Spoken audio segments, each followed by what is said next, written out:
les gars, ça tourne. Ça tourne. Dis bonjour ou pas du tout? Je me présente, alors Édouard ou docteur?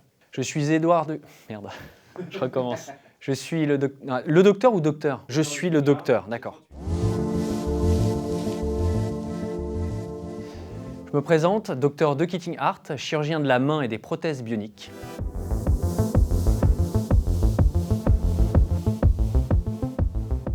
La TMR, c'est la réinnervation musculaire ciblée, en anglais Targeted Muscle Reinnervation. C'est une technique qui vient des États-Unis. Vous avez le membre qui est là, qui est connecté donc avec des microprocesseurs pour faire marcher les différentes connectiques et les différentes articulations de la prothèse. Et tout ça est relié à des électrodes qui sont mis dans un manchon. Et c'est le manchon qui va venir s'adapter parfaitement avec les électrodes mises autour du moignon sur les zones greffées, c'est-à-dire les zones où nous, chirurgiens, on va reprendre les nerfs, on va les réactiver, et pour les réactiver, on va les greffer sur des muscles qui sont présents dans le bras restant, dans la partie du corps restante, et ça va en faire des endroits où vont venir se connecter l'électrode. Et quand le patient va repenser à réouvrir la main, en ayant réactivé ce nerf par la chirurgie, le nerf va donner une impulsion au muscle, et ce muscle, en se contractant, va donner l'information en transcutané avec l'électrode, qui va donc ouvrir la main ou le bras ou le mouvement naturel que le patient avait.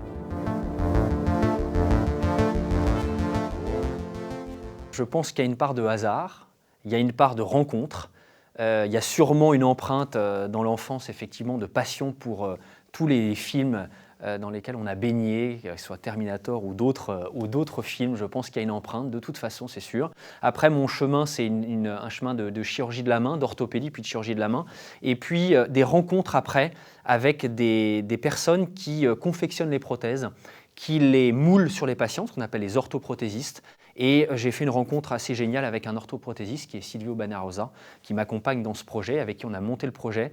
Et je pense qu'on était sur le même besoin de prendre en charge ces patients qui étaient un petit peu oubliés du système de santé et du système chirurgical.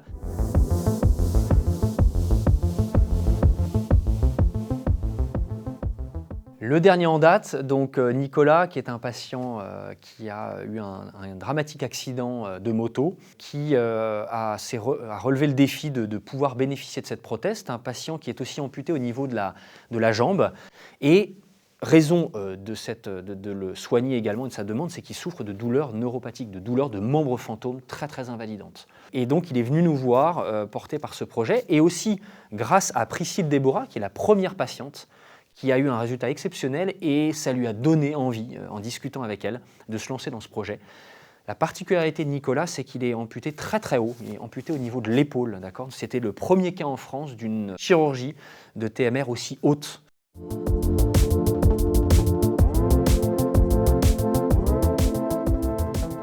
Nicolas va très bien.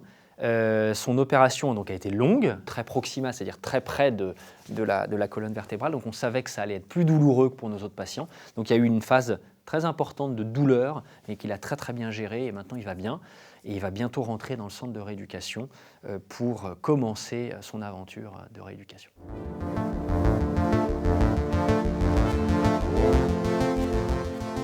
Il y a le premier problème, c'est le nerf de la guerre, c'est le cas de le dire. C'est l'argent, il faut qu'il y ait un tiers responsable, il faut que l'assurance puisse financer pour le moment cette prothèse, d'où la nécessité que cette soit remboursée le plus rapidement possible. La deuxième chose, c'est que tous les patients n'ont pas forcément besoin de cette technologie. Il y a des patients qui ont des prothèses, on va dire, basiques, qui leur suffisent dans la vie de tous les jours. Donc c'est déjà des gens sélectionnés pour l'envie d'avoir une prothèse la plus fluide possible.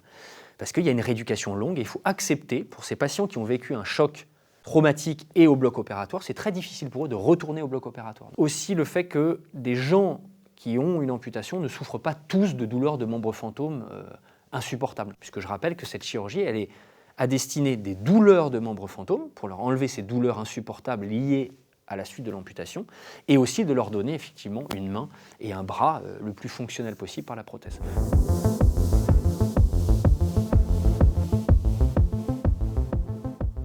Avoir des prothèses encore plus fluides, avec des moteurs de plus en plus précis pour qu'il y ait vraiment toutes les articulations reproduites comme nous.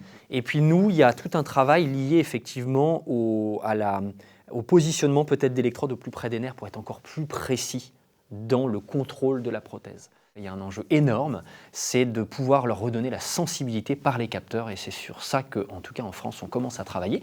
Dans quelques années, leur proposer également des capteurs pour qu'ils puissent sentir au bout de leurs doigts bioniques une sensation, un retour de sensation.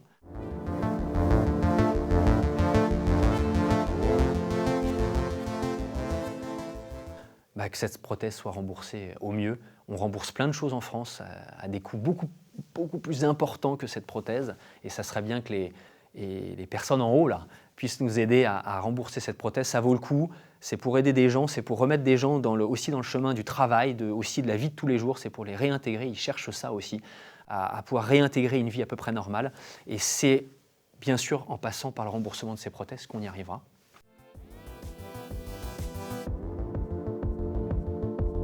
On recommence tout.